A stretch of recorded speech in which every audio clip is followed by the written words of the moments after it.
Hi friends, இந்த ஒரு போர்டுக்காக எனக்கும் பாப்பாக்கும் ஃபைட்டு. இது என்ன போர்டுன்னு பார்த்தீங்கன்னா, பர்த்டேக்கு கேக் கட் பண்ண இந்த கேக் வாங்கியிருந்தேன். அந்த கேக்கு கீழே இருக்கிற அந்த போர்டு தான்.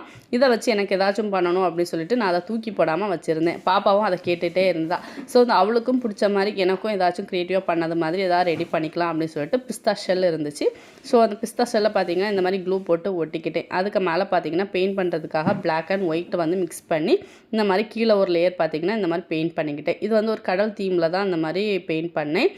குட்டி குட்டியாக க்ரீன் லீஃப் இருக்கிற மாதிரி அந்த அங்கங்கே ஒவ்வொரு பிஸ்தா ஷெல் ஒட்டியிருக்கிறதுல வந்து கலர் ஃபிஷ் இருக்கிற மாதிரி வந்து இந்த மாதிரி பெயிண்ட் பண்ணிக்கிட்டேன். இதில் 2 விதமான பெயிண்ட் யூஸ் பண்ணியிருக்கேன். அக்ரலிக் பெயிண்ட்டும் செராமிக் பெயிண்ட்டும் யூஸ் பண்ணியிருக்கேன். நமக்கு கலர் ஃபிஷ் என்னென்ன கலர்ஸில் எல்லாம் வேணுமோ அந்த மாதிரி நீங்கள் வந்து கலர் பண்ணிக்கோங்க. பார்க்குறதுக்கு எனக்குமே பிடிச்சிருந்து, பாப்பாக்கும் பிடிச்ச மாதிரி ஒரு க்ரியேட்டிவாக பண்ணியிருந்ததில் ரொம்ப ஹாப்பி. இந்த மாதிரி ஏதாவது திங்ஸ் கிடச்சிதுன்னா அதை வேஸ்ட்டில் சடனாக போடாமல் நிறைய வந்து எனக்கு தேவைப்படும்னு சொல்லிட்டு நான் வந்து வச்சுருப்பேன். இந்த போர்டில் வந்து சூப்பராக வந்து ரெடி பண்ணி வச்சதில் வந்து பார்க்குறதுக்கு ரொம்ப அழகாக இருக்குது. நீங்கள் எப்படி இருக்குன்னு சொல்லுங்கள்.